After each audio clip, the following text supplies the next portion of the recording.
Balita ko may rapper daw sa TikTok na naghahamon ng laban. Walang personalan to, pero ano ba talaga gusto mong patunayan? Ano nga ba nakain mo para maisip mo bigla na ako ay labanan? Imposible akong talunin lalo na pag rap battle na ang usapan. Pinakamalakas mag-chew dito sa Pinas. Bukod sa Unli Skin Tol, unli rin to mag-recall. Kaya di nyo ko kaya kahit pagtulungan pa ni Kapitan El sa mundo niya.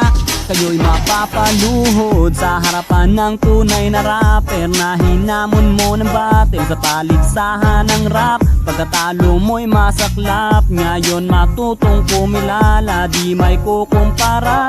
Sarap mong parang misa, ganto mag-rap ang Pinoy.